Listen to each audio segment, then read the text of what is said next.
ಆಲಿಕಲ್ಲು ಮಳೆಯಿಂದ ಶಿರಾ ತಾಲೂಕಿನ ರೈತರಿಗೆ ಸಮಸ್ಯೆ. ದಾಳಿಂಬೆ ಪಪ್ಪಾಯಿ ಸರ್ವನಾಶ. ಪ್ರಕೃತಿ ವಿಕೋಪಕ್ಕೆ ರೈತನ ಬದುಕು ಮುರಾಬಟ್ಟೆ. ಇತ್ತೀಚೆಗೆ ರೈತರು ಬೆಳೆಯುವಂತಹ ಬೆಳೆಗಳಿಗೆ ಪ್ರಕೃತಿ ಎಲ್ಲೋ ಒಂದು ಕಡೆ ಸಮಸ್ಯಾತ್ಮಕವಾಗಿ ಸೃಷ್ಟಿ ಮಾಡ್ತಾ ಇದೆ. ಬಿರುಗಾಳಿ ಸಹಿತ ಆಲಿ ಕಲ್ಲು ಮಳೆ ಬಿದ್ದ ಪರಿಣಾಮ ಶಿರಾ ತಾಲೂಕಿನ ತಡಕಲೂರು ವ್ಯಾಪ್ತಿಯಲ್ಲಿ ಲಕ್ಷಾಂತರ ರೂಪಾಯಿ ಮೌಲ್ಯದ ದಾಳಿಂಬೆ ಪಪ್ಪಾಯಿ ಅಡಿಕೆ ಬೆಳೆ ನಾಶವಾಗಿದೆ. ಇದರಿಂದ ರೈತರು ಕಂಗಾಲಾಗಿದ್ದಾರೆ. ಬೆಳೆ ನಷ್ಟ ಪರಿಹಾರವನ್ನ ನೀಡುವಂತೆ ಸರ್ಕಾರಕ್ಕೆ ರೈತರು ಒತ್ತಾಯವನ್ನು ಕೂಡ ಮಾಡಿದ್ದಾರೆ. ಏನ್ ಆನಿಕಲ್ಲಿ ಹೊಡೆದು ಇದೆಲ್ಲ ಈ ತರ ಹಿಂಗಾಗಿ ಎಲ್ಲ ಹೋಗ್ಬಿಟ್ಟೈತೆ. ಇದೆಲ್ಲ ಸುಲ್ ನೋಡಿದ್ರೆ ಎಲ್ಲ ಲಬಕ್ಕಾಗಿ ಎಲ್ಲ ವಾತಾವರಣ ಎಲ್ಲ ಕೆಟ್ಟು ಹೋಗ್ಬಿಟ್ಟೈತೆ.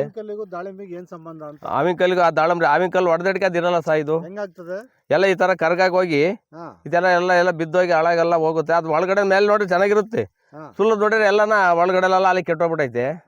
ಮೊನ್ನೆ ಗುರುವಾರ ಶುಕ್ರವಾರ ದಿನ ಹೊಡೆದು ಈ 3 ದಿವಸ ಹತ್ತಗಳಿಂದ ಇತ್ತ ಕೂಡ ಹೊಡೆದ್ಬಿಟ್ಟೈತೆ. ಹೊಡೆದು ಈ ತರ ಆಗಿ ಅನ್ಯಾಯ ತುಂಬಾ ಲಾಸ್ ಆಗ್ಬಿಟ್ಟೈತೆ. ಇದೇನು ಬರ್ತಾ ಇಲ್ಲ. ಇದು ಈಗ ಕೀಳಕ್ಕೂ ಬರಲ್ಲ, ಬಿಡಕ್ಕೂ ಬರಲ್ಲ, ಫಸಲಿ ಬಿಡಕ್ಕೂ ಬರೋದಿಲ್ಲ. ಏನ್ ಬೆಳೆ ಇದ್ದದ್ದು ಎಲ್ಲರೂ ಆಗಿದಾವೆ. ರೇಷ್ಮೆ, ರಾಗಿ, ಅಡಿಕೆ, ತೆಂಗು, ಪಪ್ಪಾಯಿ ಏನ್ ಬೆಳೆ ಇಕ್ಕಿದ್ದೆಲ್ಲ ನಾಶ ಆಗಿದೆ. ಕುರಿ ಮೇವಿಗೆ ಮೇವು ಇಲ್ಲಂಗ ಆಗೋಗ್ಬಿಡ್ತು. ಆ ಮಟ್ಟ ಎಲ್ಲ ರಾಗಿ ಹೊಲ ಕೊಯ್ದು ಮನಗಿಸಿದ್ರು, ಅದೆಲ್ಲ ನೀರ್ ಪಾಲಾಗಿ ಮಣ್ಣಾಗಿ ಅದೆಲ್ಲ ವೇಸ್ಟ್ ಆಗೈತೆ. ಇವತ್ತು ದನ ಕರುಗಳು ಈ ತರ ಹಿಂಗ ಆಗೋಗಿದೆ. ಏನ್ ಹೇಳಕ್ಕಿಲ್ಲ ಸರ್, ನಾವ್ ಏನಾದ್ರೂ ಏನಾದ್ರೂ ಇದಕ್ಕೆ ನಷ್ಟ ಆಗಿರೋದಕ್ಕೆ ಕೊಡ್ತಾರ ಬಿಡ್ತಾರ ಅಂತ ನಾವೊಂದು ಕೇಳ್ತಾ ಇದ್ದೀವಿ. ಯಾರು ಬಂದು ನೋಡ್ತಾ ಇಲ್ಲ, ಯಾರು ಬಂದಿಲ್ಲ. ಬಂದು ನೋಡ್ಕೊಂಡು ಹೋಗ್ಲಿ ಅಂತ ನಾವು ಹೇಳ್ತಾ ಇದ್ದೀವಿ. ಸರ್ಕಾರ ಇದಕ್ಕೆ ಎಚ್ಚೆತ್ಕೊಂಡು ಏನಾದ್ರೂ ಒಂದು ಪರಿಹಾರ ರೈತರ ಬಗ್ಗೆ ಗಮನ ಕೊಡ್ಲಿ ಅಂತ ನಾವು ರಿಕ್ವೆಸ್ಟ್ ಮಾಡ್ಕೊಂಡು. ಶಿರಾ ತಾಲೂಕಿನ ತಡಕಲೂರು ಗ್ರಾಮದ ಜಯಣ್ಣ, ಕುನ್ನಿಕೆರಪ್ಪ, ನಾಗರಾಜಪ್ಪ, ಈರಣ್ಣ, ಗುಜ್ಜಾರಪ್ಪ, ಮುದ್ದಮ್ಮ ಇವರುಗಳಿಗೆ ಸೇರಿದ ದಾಳಿಂಬೆ ಬೆಳೆ ಫಸಲು ಆಲಿಕಲ್ಲು ಮಳೆಗೆ ದಾಳಿಂಬೆ ಬೆಳೆ ನಾಶವಾಗಿದೆ. ಲಕ್ಷಾಂತರ ರೂಪಾಯಿ ಆದಾಯ ನಿರೀಕ್ಷೆಯಲ್ಲಿದ್ದ ರೈತರಿಗೆ ಆಘಾತವನ್ನ ನೀಡಿದೆ ಈ ಒಂದು ಆಲಿಕಲ್ಲು ಮಳೆ.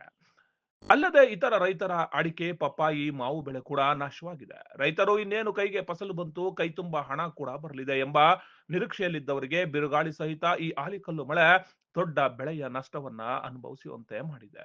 ಇದರಿಂದ ರೈತರು ಕಂಗಾಲಾಗಿದ್ದಾರೆ. ಸರ್, ಹಳ್ಳಿ ಯಾವ ನಿಂತಿಲ್ಲ. ಈಗ ಏನು ಹೊಸದಾಗಿ ಒಂಬಳೆ ಬಂದಿತ್ತು, ಅದು ಯಾವುದೇ ಕಾರಣಕ್ಕೂ ಒಂದು ಕಾಯಿನೂ ನಿಂತಿಲ್ಲ. ಹೊಡೆದಿರೋ ಫೋರ್ಸಿಗೆ ಆ ಗರಿ ನೋಡಿ, ನೀವೇ ನೋಡ್ಬೋದು. ಒಂದ್ಸಲ ವಿಡಿಯೋ ಮಾಡಿ ತೋರಿಸಿ. ಅದರಲ್ಲಿ ಯಾವುದೂ ಒಂದು ಹಳ್ಳು ಕೂಡ ಇಲ್ಲ. ಎಲೆ ಎಲ್ಲ ಯಾವ ಥರ ಸಿಗದಿದೆ ನೋಡಿ, ಪರ್ಕೆ ಕಡ್ಡಿ ಆಗಿದೆ. ಎಂತೆಂಥ ದೊಡ್ಡ ತೆಂಗಿನ ಗಿಡಗಳೇ ಬಿದ್ದುಬಿಟ್ಟಿದ್ದಾವೆ ಒಳಗಡೆ. ಸೆಂಟ್ರಲ್ ಹೋದ್ರೆ ಇಲ್ಲ ಸರ್, ಇರಲ್ಲ ಸರ್. ಹೌದು ಸರ್, ಏನು ಇರಲ್ಲ.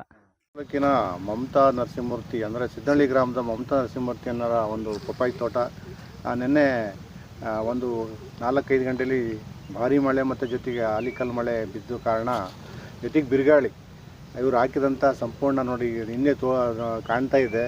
ಸಂಪೂರ್ಣ ಪಪ್ಪಾಯಿ ತೋಟ ನಾಶವಾಗಿದೆ. ಸಾಕಷ್ಟು ಇನ್ವೆಸ್ಟ್ಮೆಂಟ್ ಮಾಡಿ ಏನೋ ಆದಾಯ ಬರ್ತದೆ ಅನ್ನೋ ಉದ್ದೇಶಕ್ಕೆ ರೈತರು ಮಾಡಿದರು ಪಾಪ.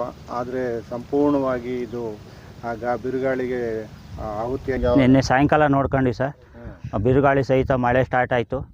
ಆವಿನಕಲ್ಲು ವಿಪರೀತ ಸೋರಿ ಈ ರೀತಿ ನಮಗೆ ನಷ್ಟ ಆಗಿದೆ ಪಪ್ಪಾಯಿ ಬೆಳೆ. ಈಗ ನೀವು ಎಷ್ಟು ಇನ್ವೆಸ್ಟ್ಮೆಂಟ್ ಮಾಡಿದ್ರಿ ಇದಕ್ಕೆ? ಒಂದು 5-6 ಲಕ್ಷ ಇನ್ವೆಸ್ಟ್ ಮಾಡಿದ್ವಿ ಸರ್. ಸುಮಾರು 7 ಎಕರೆ ಆದಾಯ. ನಾವು ಒಳ್ಳೆ ಆದಾಯ ಬೆಳಿಬೇಕು ಅಂತ ನಿರೀಕ್ಷೆ ಮಾಡಿದ್ವಿ ಸರ್. ಹಿಂಗೆ ಪ್ರಕೃತಿ ವಿಕೋಪದಲ್ಲಿ ಈ ರೀತಿ ಆಗಿದೆ. ಏನು ಸಹ ಈ ಪಾಟಿ ಹಾನಿ ಆಗಿರೋದು ಚಿಗುರುತಿ ಎಂಬುದು ಹೇಳೋಕ್ಕಾಗಲ್ಲ. ಈ ಪಾಟಿ ನೋಡು ಎಲ್ಲ ಕಟ್ಟಾಗಿಬಿಟ್ಟಿದೆ, ಗಿಡ ಎಲ್ಲ ಬಿದ್ದುಬಿಟ್ಟಾವೆ. ಈ ರೀತಿ ಹಾನಿಯಾಗಿದೆ. ಸರ್ಕಾರಕ್ಕೆ ಇಷ್ಟೇ ಸರ್, ನಮಗೆ ಪರಿಹಾರನ ನಾವು 4-5 ಲಕ್ಷ ಇನ್ವೆಸ್ಟ್ ಮಾಡಿದ್ದೀವಿ 7 ಎಕರೆಯಲ್ಲಿ. ಸುಮಾರು ಪರಿಹಾರ ಒದಗಿಸಿಕೊಡ್ಬೇಕು ಸಂಬಂಧಪಟ್ಟ ಇಲಾಖೆಯವರು. ಸರ್ಕಾರ ಬೆಳೆ ಸಮೀಕ್ಷೆ ನಡೆಸಿ ಸೂಕ್ತ ಪರಿಹಾರವನ್ನು ಒದಗಿಸಿ ರೈತರನ್ನ ಕಷ್ಟದಿಂದ ಪಾರು ಮಾಡುವಂತೆ ಒತ್ತಾಯವನ್ನ ಮಾಡಿದ್ದಾರೆ. ಉತ್ತಮವಾದ ಮಾವಿನ ಫಸಲು ಈ ಬಾರಿ ಚೆನ್ನಾಗಿಯೇ ಇತ್ತು.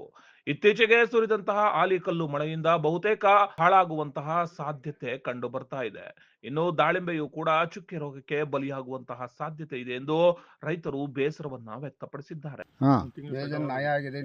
ನನಗೆ ದುಡ್ಡು ಬರೋದು ಅಂದ್ರೆ ಈಗ ಏನಾಯ್ತು ಅಂತ ಹೊಡೆದ್ಬಿಟ್ಟು ಎಲ್ಲ ಕಾಯಿ ಹೊಡೆದಿದ್ವಿ. ಯಾವ ಥರ? ಈ ಥರ ಹೊಡೆದಿದ್ದೆ ನೋಡಿ.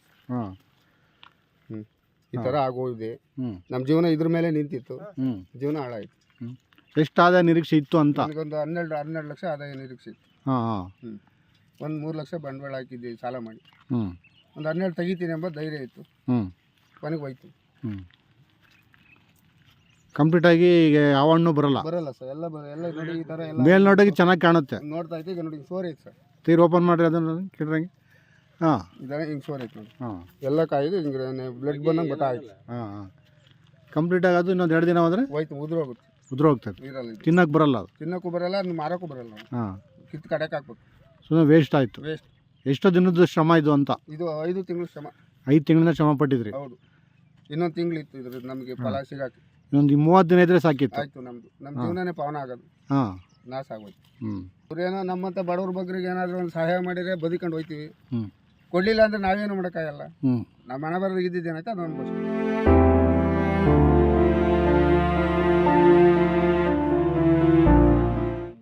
ಸಾಲ ಮಾಡ್ಕೊಂಡು ಎಲ್ಲ ಇದನ್ನೆಲ್ಲ ರಿಕವರಿ ಮಾಡ್ಕೊಂಡ್ವಿ. ಹ್ಞೂ, ಕೊನೆಗೆ ಊಟ ಮಾಡೋ ಟೈಮಲ್ಲಿ ಕಿತ್ಕೊಂಡು ಹೋಯ್ತು. ಹ್ಞೂ. ಯಾರಿಗೆ ಶಾಪ್ ಹಾಕ್ಬೇಕು? ಯಾರಿಗೂ ಹಾಕೋಕ್ಕಾಗಲ್ಲ, ನಮ್ಮ ಮನೆ ಬರ್ಗ.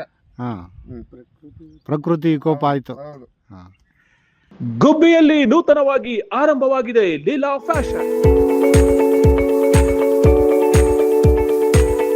ನಮ್ಮಲ್ಲಿ ಮಹಿಳೆಯರಿಗೆ ಹಾಗೂ ಮಕ್ಕಳಿಗೆ ವಿಶೇಷ ಡ್ರೆಸ್ಗಳು, ಮಹಿಳೆಯರಿಗೆ ಬೇಕಾದ ಎಲ್ಲ ಉಡುಪುಗಳು ಗುಣಮಟ್ಟದಲ್ಲಿ ಸಿಗು. ಉತ್ತಮ ಆಫರ್ಗಳು ನಿಮಗಾಗಿ. ಒಮ್ಮೆ ಭೇಟಿ ಕೊಡಿ ಲೀಲಾ ಫ್ಯಾಷನ್.